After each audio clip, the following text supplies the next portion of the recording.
Hello everybody. Welcome here on this cold night.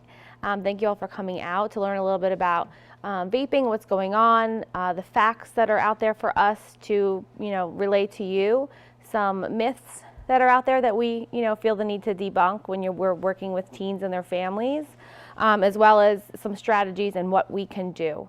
The first thing we can do is learn some information and learn the facts. So for all of you being here, the parents who are here and the teachers and the staff who are here, you are taking the first step at finding out the truth about what is going on with our teens and our youth when it comes to vaping and what we can do about it.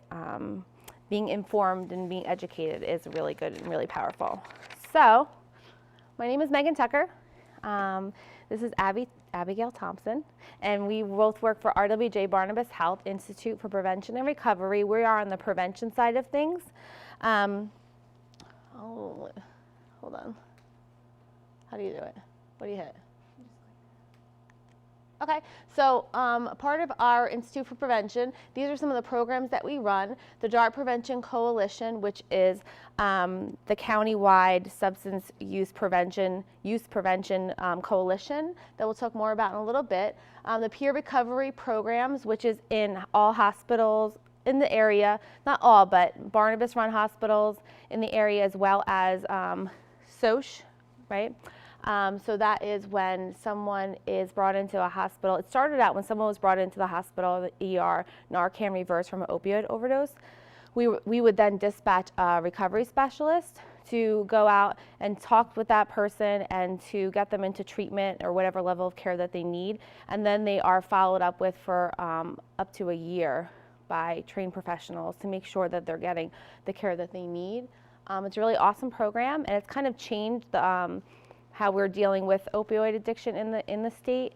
But now it's opened up to anyone with an addiction of any kind who has gone into the hospital for any reason can now utilize this service. So even if it's alcoholism and they're on the heart floor, they can call in for a recovery specialist to come up to the patient, talk to them on a one-on-one basis as somebody also in recovery, and get them the help that they needed. So that's really awesome. Communities That Care is actually a program that a program that I am working on in Barnegat. We're also doing it in Toms River and in Long Branch. Strengthening families, which I believe you guys, not through us, but you guys do that in this district, which is awesome. Suicide prevention, and we also do some trainings at our institute. So the DART Prevention Coalition, which is the county coalition that we work under, we are divided, well, not divided, but we work on 4 priorities, which is prescription drug misuse, underage drinking, illegal marijuana use, tobacco, and e-cigarettes. It used to just say tobacco until this year. So now e-cigarettes is included in that because of the rise. So vaping and e-cigarettes, we'll get started on that. So this all happened really, really fast, right? I worked in a high school, maybe 5 or 6 years ago. Vaping wasn't a thing. Kids were smoking cigarettes, but vaping wasn't a thing.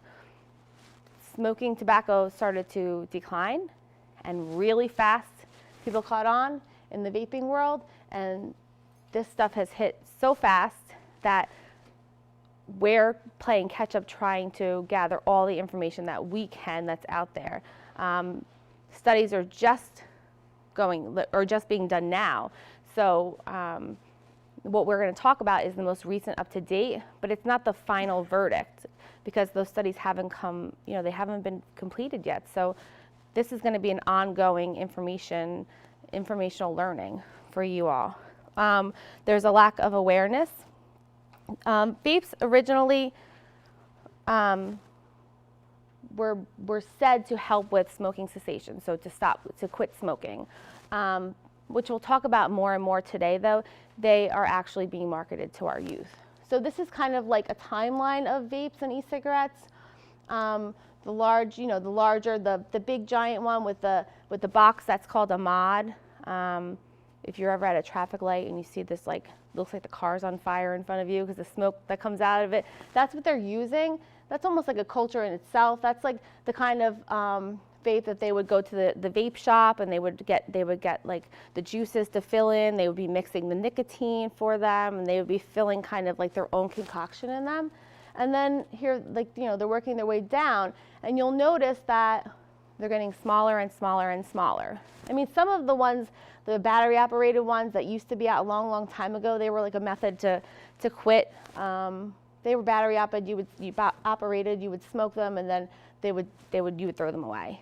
But now, as we're going to talk about it, they've gotten smaller, they've gotten easier to hide, and they've gotten sleeker. And I'm sure if you have not, we'll talk about the Juul. If you have not heard about it, we'll talk about the Juul a little bit. That's kind of what's taking the market by storm now. So what are e-cigarettes? So they're actually called an electronic nicotine delivery system, or an ENDS. They are battery operated, and so the battery heats up the coil, which heats up the vapor, which then, when you pull on it, when you suck on it, the vapor goes into your lungs, and a cloud of nicotine mixed with e-juices and water vapor is. Well, there's many chemicals in it, which you'll learn about today, but that's then exhaled. E-juices.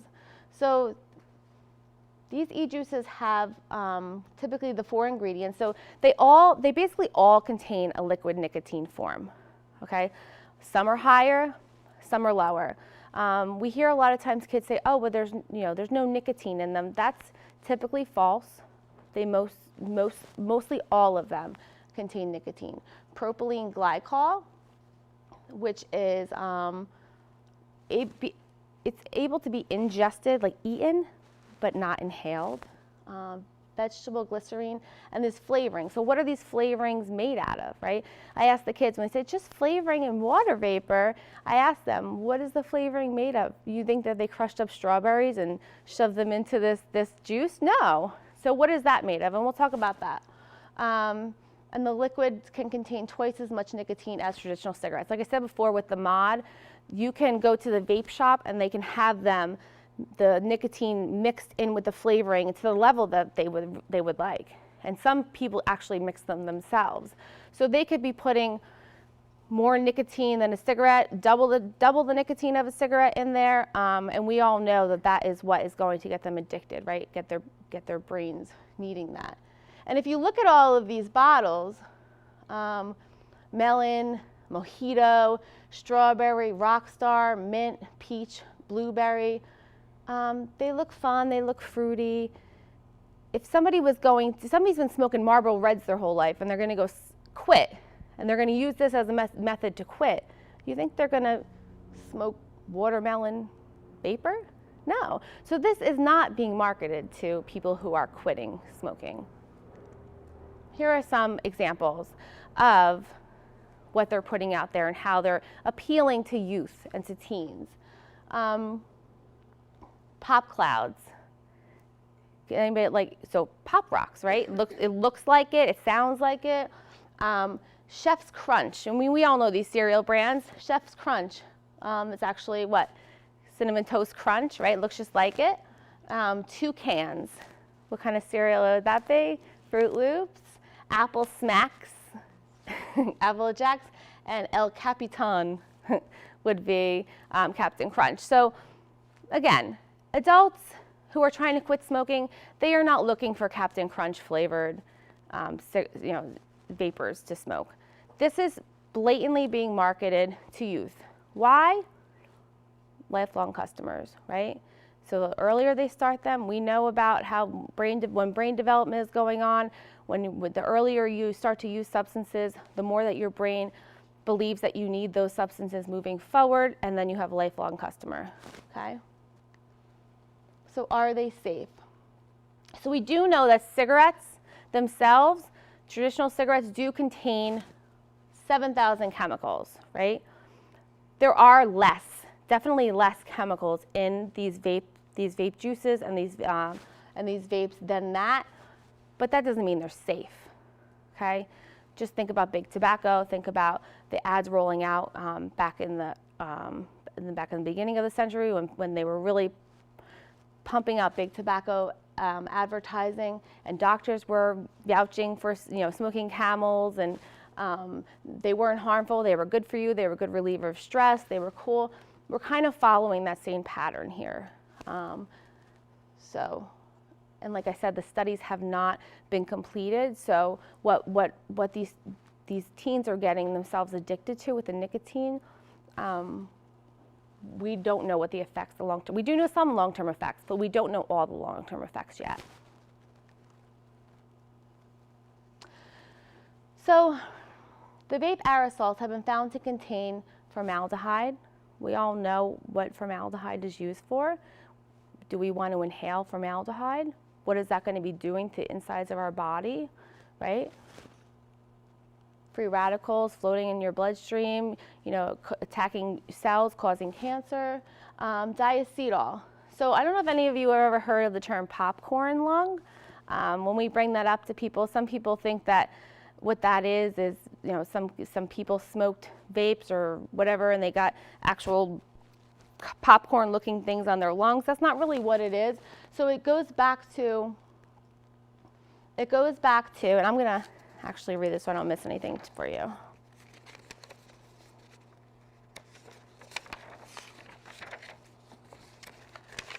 So it goes back to a group of individuals that got sick after working in a factory that produced microwave popcorn. Though the butter flavoring workers produced to put on the popcorn was safe for consumption to eat, it was not safe to inhale.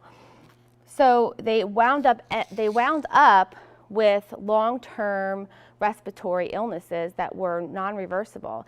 If you ever look at a bag of popcorn when you take it out of the microwave, it says do not open near your face, or like hold away from your face when opening, because when you're not supposed to inhale that popcorn when you open the bag, because it's really hot, steaming. You open it right here, you get a big whiff of it. That's the stuff that was making these factory workers irreversibly ill. So what was making them ill is in a majority of the e-juices that these kids are inhaling themselves. And like I said, it is irreversible illness. So, once we, we're hearing about things like wet lung, we're hearing about lots of respiratory illnesses turning into pneumonia. So some of those you're able to work your way out of, and they're able to be cured, but this is not. So here are some chemicals. So, was it California? Let me read that one. California's Proposition 65 delineates a list of 65 chemicals that are known to cause cancer. I'm not going to pronounce them, but 9 of those 65 are found in e-cigarettes, okay? When you see the name of the chemical and you see the MS, that stands for mainstream. So that's like when you're inhaling that vapor yourself, that could cause cancer. When you see SS, that means side stream. That's like a secondary smoke. So that's just like sitting next to somebody and you're inhaling it secondhand. That also can cause cancer when you see the SS's.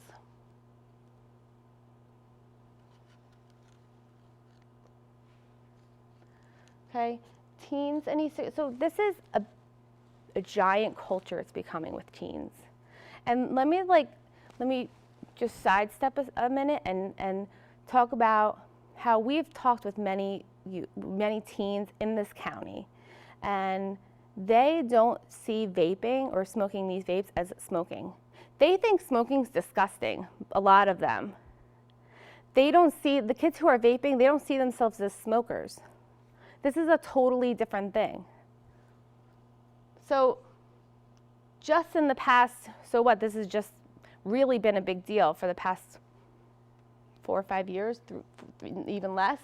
So we're finding that 8th graders are more likely, 9.5% of 8th graders will vape, but only 3.6% of 8th graders will try actual traditional cigarettes. Moving up to 10th grade, 14% will vape or do vape, and only 6.3% would try a traditional cigarette. In 12th grade, 16.2% of 12th graders will vape, but only 11.4% of 12th graders will use a cigarette. So a lot of kids now, we're seeing tobacco use go down, but but the rise of vaping is going up. And then we'll talk about it in a little bit. The more likely a kid is to try smoking regular tobacco products down the line if they're vaping now, especially the younger they start. So in 2017, the Youth Risk Behavior Surveillance Survey found that 42.2% of students had ever used an electronic vapor product, with higher rates among males as well as 12th graders. So 42.2% of students have used an electronic, like that's almost half of 12th graders have vaped. I can guarantee half of 12th graders haven't used a traditional tobacco product, cigarettes.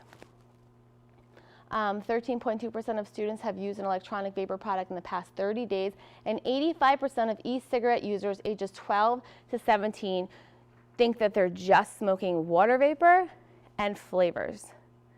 We hear it all the time, especially the younger the group of kids I talk to, they are convinced there's nothing wrong with that, that's just water vapor. And they tell their parents, that's just water vapor, and the parents believe them because they don't know. That's why it's so important for the parents to get this information. It's not just flavored e-juices and water vapor. It's nicotine. It's a lot of nicotine. It's getting them addicted to the nicotine. It's making lifelong customers out of them. They're being played by this industry. So you'll see the decline of traditional cigarettes over the past 5 years. Went from 15.8% of, or 16% of youth to 9% of youth. That's great. That's really good news. But then you'll see the crazy sharp upswing of using vapes. And I mean, this is my opinion, which right where that large upswing is probably when they really started bumping up their marketing to youth. Okay. So when asked what they thought was in the e-vaporizer mist, students inhaled the last time they smoked. These were their responses. So this is interesting because this is showing that they really do. The younger they are, they believe that it is just water vapor and e-juices. But even the 12th graders, 27% of them still thought there was no nicotine in it when there really was. I mean, these are like budding adults. These are kids that are going off to college and making their own choices about life in the next year, and they still believe the lie that they're being told, that these things are safe. So now we're going to get into the Juul, which is a very big, popular electronic cigarette, and you're going to hear from Abby. So just by a show of hands, who in here has heard the term Juul in the past couple of months? Okay, so Juuls really are the biggest brand right now that are on the market. It's really interesting, just kind of, we've been really looking at this topic over the past probably about year now, and it's been very obvious how much of the market share that company holds, because kids don't even use the term e-cigarette. They either say vape or they say Juul, and they really mostly just say Juul, or they say that they're juuling, they're not vaping. So the very fact that this product has become a common verb in our society and kind of to describe that action of vaping just really tells you how much it has kind of caught us by storm and really impacted kids and kind of what they're using. So these are Juuls. They look very much like a USB. I have one here that we can pass around later. It's in a plastic bag. It's a little sticky, just because of the e-juices, but just so everyone can take a look if they want. They really do, I could have been holding this in my hand the whole time. I had it right next to me. You would never know because they're so sleek, so smooth. I don't like to admit it, but the company did a really good job of bringing e-cigarettes into the 21st century, making it look like a new technology product that we all want. And that absolutely was targeted towards kids, young adults. We all want the newest iPhone, the newest Android, whatever that is, and this just looks just like one of those products. So how it works, so you can kind of see the different components in this picture. So this is the Juul starter kit that you can order online. They sell them at Wawa. So basically you have the long component, which is where that coil is that's heating up the e-juice, or the vape juice as kids normally call it. There's the small component that really kind of looks like that USB part, and that's the charger. So a lot of times you may hear about kids charging these in laptops at school, which absolutely can happen. So it's just something else to kind of be mindful of, or they might be charging them at home, like using their laptop. So that's that component. And then the little pods, so they're the different colored components. They are the pod that has the vape juice in it, the different flavors, and then it's also the mouthpiece. So again, I'll pass this around later and you can kind of see that. So they inhale from the end of that little bit, and that's how they are using the vape. The biggest thing with Juuls is that they conceal the vapor that is exhaled in a way that's different than any other e-cigarette kind of in the past. There's very little smoke or vapor, for lack of a better word, emitted when somebody uses a Juul. There is a slight sweet flavor potentially, depending on what flavor pod they're using. You might smell something like cotton candy, mango, mint, anything along those lines. But a lot of people have told us that you might just mistake it for perfume. So you don't necessarily know that that's what somebody is using. But if you're walking by your child's bedroom door and you smell that, that might be something to look into. Or if you're in a school, something that smells sweet walking by the bathroom, or if you're a teacher going through the classroom and smelling that, it's probably good to check it out, because it could be them using a vape, because you can't really see the mist or vapor that comes out. You're really just kind of getting that smell, if anything. So one of the biggest things that strikes us about Juuls is the pricing that's associated with them. So you can go online, and some of this has changed over the past couple of months, and we'll talk about that in a few moments. But you can go online and purchase a Juul starter pack for $49.99. So that gets you the vape itself, the charger, and then 4 pods. And then when you break that down further, you can buy a 4-pack of pods for $15.99. Now each Juul pod, and all Juul pods contain nicotine. Some contain 3% and some contain 5%, but they all contain nicotine. And you can buy that 4-pack of pods for $15.99, and each pod is about equivalent to 1 pack of cigarettes. So if you do the math on that, $16, 4 pods, you're looking at about $4 for a pack of cigarettes, which, you know, in the state of New Jersey, they're $8, $9, $10. When you look at pricing and kind of how that brings that into the teen marketplace, they can afford that in a different way. I mean, you get a gift card for the holidays, a gift card for your birthdays.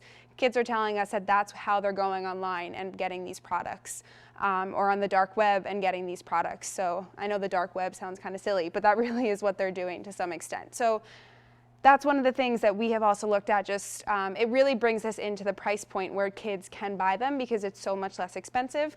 And as Megan was talking about before, that's something else that starts an earlier lifetime customer, because it is more readily available to them. And I also, this is a screenshot of the Juul website on the bottom, and you'll see that it says this product contains nicotine, and that nicotine is an addictive chemical. This is a relatively new addition to the Juul's website. We always joke at our office that if somebody looked at our search history, they'd be very concerned, because we're always looking up different things related to substance abuse. So we constantly are looking at the Juul website, and this, we believe, came from some of the pressure that they were getting from the FDA and from the media and around the country, that it wasn't clear that the products contained nicotine, kind of like you would see on a traditional pack of cigarettes, that they were really being pressured to put this on there, because the way it was originally marketed, it wasn't obvious that it did. So this is just a quote that I want to read you from a teenager in California, kind of describing Juuling in their classroom. So this teenager said, "They take a hit, sucking on the device as they would a cigarette. Then they blow into their backpacks or into their sweater when the teacher isn't looking." So this is a 16-year-old from California. And he went on to say, "The vapor cloud is so small and dissipates so quickly that teachers are usually none the wiser." So again, this is kind of one of the really big things. Not only is this going on in schools, but if your child is sitting at home on the couch or in their bedroom or on the bus or walking to the bus, anywhere at a restaurant, it's so difficult to see. And it's not just children, it's adults as well who are using them. So this is just kind of what makes it so tricky to control this and understand if children or young adults are using these products. They actually make It's crazy. They make special clothing that a lot of times they look like sweatshirts that a vape can hook into. So kind of like when on a sweatshirt you would have the 2 strings that hang down around a hood. The vape can hook into the little end piece. So if somebody's kind of looks like they're chewing on the end of that string, it could be a vape. It's not always, but they do make specific products out there and clothing that allows you to discreet more vapely than you already are, just kind of by nature of the product. So when you look at everything that surrounds these products, you really start to see how they are marketed towards kids. They're marketed so that you can do it discreetly and kind of get away with it. So in this same article, they also found that if you were to assume that a teen smokes 1 pod a day, in 5 weeks, that's like 100 cigarettes. And by that point, you're considered an established smoker. So if you have a child who's smoking a pod a week for 5 weeks, they're considered an established smoker based on medical standards and kind of in the eyes of the tobacco industry. But I think what's scariest is that we have reports in Ocean County, and this isn't all youth, but of some kids going through a pod a day or a pod every 2 days, which means they're smoking a pack of cigarettes a day. And they don't realize it because they don't necessarily know that there is nicotine. We have kids who tell us that they get shaky in class, which they don't realize is a sign of them withdrawing from not having nicotine because they can't hit their Juul during the day. So it's all of those things when you look at the misinformation that went out. They just really aren't aware that this is what they're intaking and how it's impacting their bodies. So e-cigarettes can be an entry into traditional tobacco use. Again, as Megan said, we really don't know the long-term health impacts of vapes yet, but there have been some studies done. One study in Connecticut found that kids that were using e-cigarettes were 8 times more likely to use traditional cigarettes a year later. So that's a pretty high rate, just kind of if you look at that transition. They also found that 32% of current adult users of nicotine vapor products, so an e-cigarette, vape, Juul, anything like that, they were not former smokers, so they had never smoked before, or they had quit and picked this back up. So you look at that component too of also what it's doing to adults and their health. It could also be mismarketed to them. Obviously, it's a little bit different for a youth's decision-making process, but it also is impacting adults as well. And then the CDC found that 75% of adult users who tried using e-cigarettes to quit smoking traditional cigarettes ended up using both. So again, these products were traditionally marketed as a way to quit smoking, but they are not recognized as a method of cessation by the FDA. So you kind of look at, okay, is it better to vape? Maybe less chemicals, but when you end up picking up both traditional cigarettes and electronic cigarettes, you're really increasing the amount of nicotine and harmful chemicals you're putting into your body. So, and again, at the end, we'll take questions. If anybody has any questions throughout, please let me know. We are going to transition just briefly into talking about marijuana concentrates and vapes specifically. This is a growing concern throughout the county, especially on the high school level. It is in the middle school level as well, but I think it's just something that we need to be mindful of as parents and leaders of, and just people who interact with young adults on a daily basis. So marijuana is now, it's growing in popularity to vape marijuana as compared to smoke it traditionally. It's the fastest growing market segment of the marijuana industry are the THC oil cartridges. And in the same way that if somebody was using a flavored pod that had nicotine in it, when they exhale it, you can't smell the nicotine or you don't smell that traditional smoky scent. You wouldn't smell the traditional scent of marijuana if somebody was vaping it. So this is really why the school community, the prevention community is worried about this use amongst teens because there's no way of knowing what that e-liquid is, that vape juice is, and there's no way of knowing if they're using that in school, if they're using it at home, if they're using it in driving, kind of whatever that looks like, because you can't smell it. It's not a dead giveaway like it is if somebody was smoking marijuana in the traditional sense. So marijuana concentrates can also be in edible form. So this is something that we see in states that have legalized marijuana, that it's more common to find them in things like gummies, baked goods, things along those lines. But then you also see an increase of the highly concentrated forms that people buy and then potentially create their own edible products with them. But again, no. So these are just kind of on the bottom, some of what those products look like. And all of those different forms can be put into a vape and smoked. They might be waxy or they might be more liquidy. But again, you can see some of those are dab pens. That's what a lot of people refer to them as. And that liquid doesn't really look any different than, for example, the mango e-liquid that you would get in a Juul pod, which is actually the flavor that's in the pod that we have. So you really don't know what people are using. We do know that the amount of THC in marijuana has drastically increased over the past decade. So if kids are using it, it's a lot more potent than it used to be. This may cause problems with their thinking, their attention span, their memory, and lower their IQ. And we also know that teen marijuana use has been linked to an increase in anxiety and depression. So just some things to kind of keep in mind. The next thing that we wanted to touch on, because we've had a lot more questions about it lately, is CBD oil. I don't know if anybody has heard about that. So CBD oil is legal. It is the non-psychoactive component in marijuana. The legality of it comes down to how it's extracted from the plant. But just like vape juices and, well, marijuana is illegal, but CBD oil is not regulated in any way, shape, or form. So you have no idea what concentration of that component of the marijuana plant that you're getting in that oil that you can buy at the store. You can order it online. Some vape shops will sell it, things like that. So it is increasing in popularity, just in use in general. It comes in different formats. It comes in shampoos, hand lotions. My mom was at the pet store the other day. They had it in dog treats for dogs. She thought about buying it for my dog, and I yelled at her. Just because you don't know, you don't really understand what it is, but people are really kind of marketing it out to the community.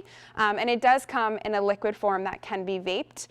There is a product of vapes that's becoming more popular called flares. They look very similar to Juuls, and you can actually buy a CBD oil cartridge for that product online. I tried to buy one. I didn't actually purchase, but I got very close to doing it. It's easy to get online and do that. So again, there's no FDA regulation of CBD, but the market for it is growing very quickly. This is just kind of a long quote, but basically the moral of this, again, is that we really don't know the concentration or what is in these oils. So if you went to the store and you got a Hershey bar, you'd be able to flip it over and you would see all the ingredients, what percentage of what was in that product, and really understand that. But because CBD oils are not regulated, there's no way of knowing what makes up the liquid. CBD oil can contain up to, I believe it's 0.04% of THC. But there have been instances when somebody has used CBD oil and had a false positive on a drug test, which just kind of goes to show you that that level could be higher because it's not regulated and you don't know what you're purchasing. There is some indication that CBD can be used in the medical world. It could be used for epilepsy. It's believed to be a potential antipsychotic, antidepressant, or sleep aid. But just like when we go back to the vapes, the e-juices, things like that, there are no long-term studies yet that prove this. So it's something that we don't know a whole lot about, and something, again, that we need to keep an eye on, especially because it can be vaped as well. And it is growing in popularity amongst teens. It doesn't produce the same psychoactive effect that marijuana or THC, traditional marijuana or THC, oil would. So it can be difficult to know if anybody is using it. But again, it's just something that it's important to talk about it with your kids and make sure that they're aware that it isn't regulated and it can be harmful to them.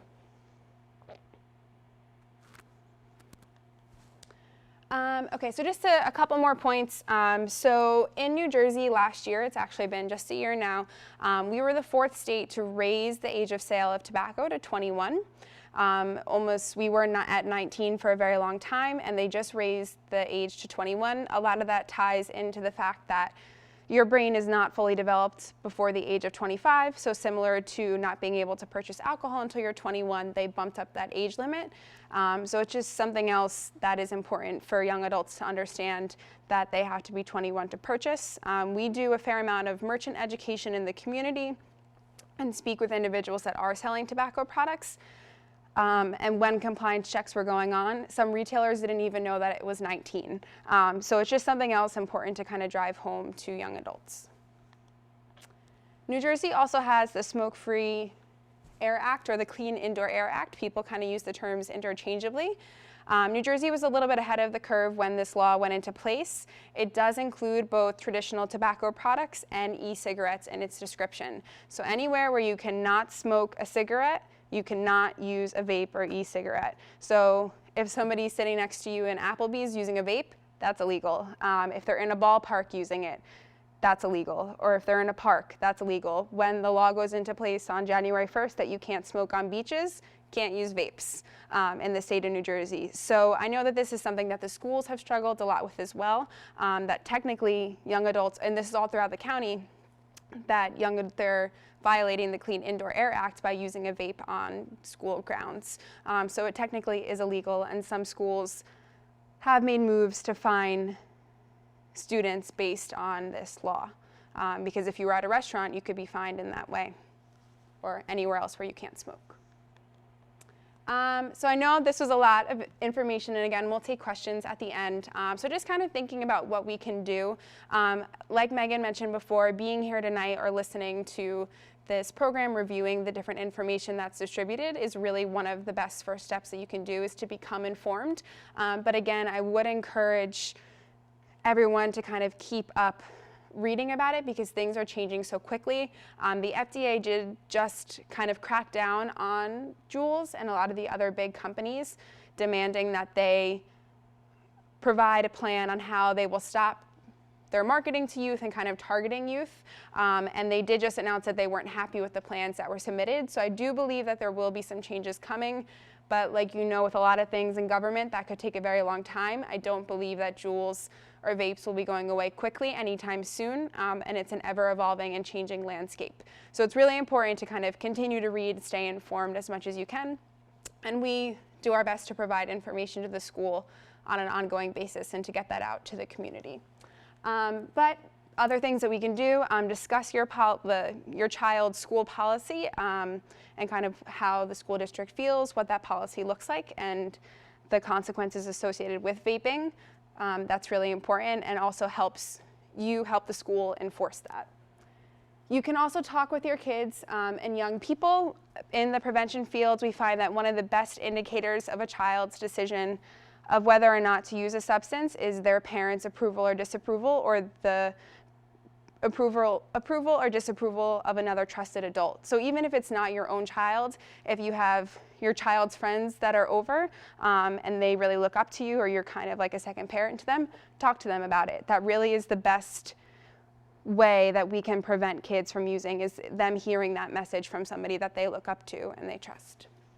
And then finally, just kind of discussing healthy coping skills with kids and other stress relievers. A lot of kids do use vapes because they think it's cool, it's the common trend, but we also do hear that a lot of kids are doing it because they have anxiety or they're stressed, and they find it as a way to kind of relieve that. So just something else to kind of talk about how to channel that in different ways, whether it's exercising, art, music, talking with family and friends, things like that.